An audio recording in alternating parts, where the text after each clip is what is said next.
నమస్తే మాస్టర్స్. భగవద్గీత శ్రీకృష్ణామృతం శ్రీమద్ భగవద్గీత గురించి మనం ప్రతిరోజు తెలుసుకుంటున్నాం. అలాగే కర్మయోగం 3వ అధ్యాయం గురించి మనం తెలుసుకున్నాం. కృష్ణ, నువ్వు చెప్పిన దాన్ని బట్టి కర్మయోగం కన్నా జ్ఞానయోగం గొప్పదని నీ అభిప్రాయం అనిపిస్తుంది.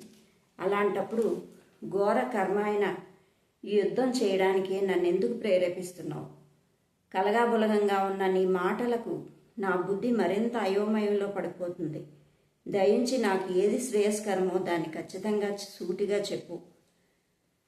అప్పుడు శ్రీకృష్ణుడు చెప్తున్నారు, అర్జున, పూర్వకాలంలో నేనే దీన్ని సాంఖ్యులకు జ్ఞానయోగంగాను యోగులకు కర్మయోగంగాను 2 విధాలుగా చెప్పాను. కర్మలు చేయకపోవడం వల్ల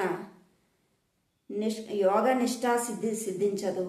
అలాగని కర్మలు సన్యసించడం వల్ల కూడా ముక్తి లభించదు.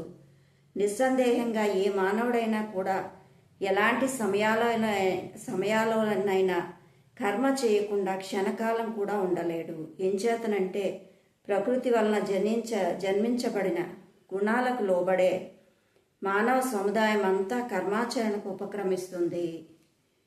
మూఢబుద్ధితో ఏ వ్యక్తి ఇంద్రియాలన్నింటినీ బలవంతంగా నిరోధించి మనస్సులో సదా వాటినే స్మరిస్తూ ఉంటాడో అతనే మిథ్యాచారి, అంటే డంబాచారి అనబడతాడు. అయితే ఓ అర్జున, ఎవరి మనసులో మాత్రమే ఇంద్రియాలను వశపరుచుకొని అన్ని ఇంద్రియాల ద్వారా కర్మయోగాన్ని అనాసక్తుడై ఆచరిస్తాడో అతడే ఉత్తముడు. నువ్వు శాస్త్రవిహితమైన కర్తవ్య కర్మలను ఆచరించు. కర్మలు చేయకుండా ఉండడం కన్నా కర్మలు చేయడమే ఉత్తమము.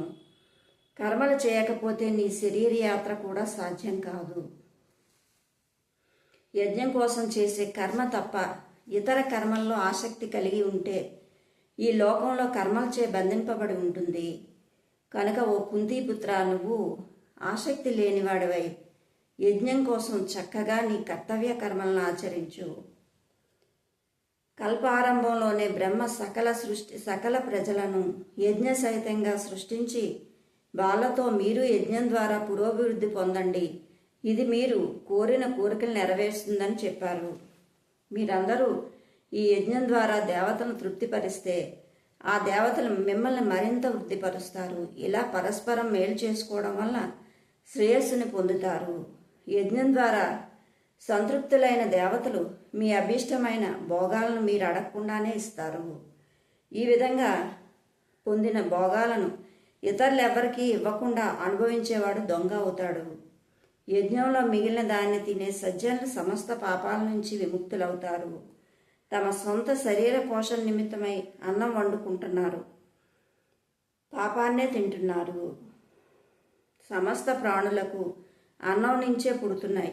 అన్నం వర్షం వలన కలుగుతుంది, వర్షం యజ్ఞం వలన కలుగుతుంది, యజ్ఞం సత్కర్మల ద్వారా జరుగుతుంది.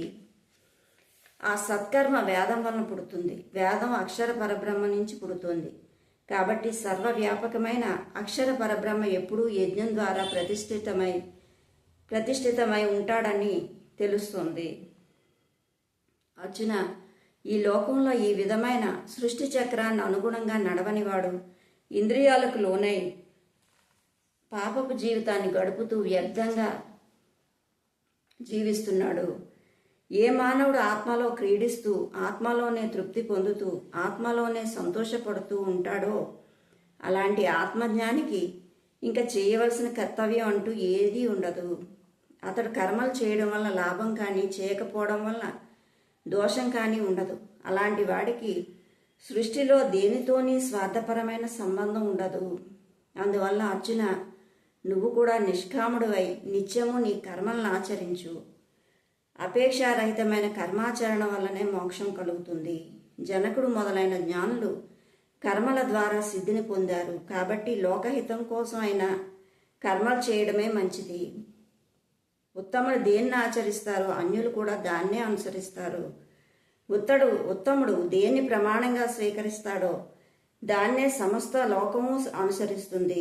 అర్జున, నాకు ఈ 3 లోకాల్లో చేయవలసిన పని అంటూ ఏదీ లేదు.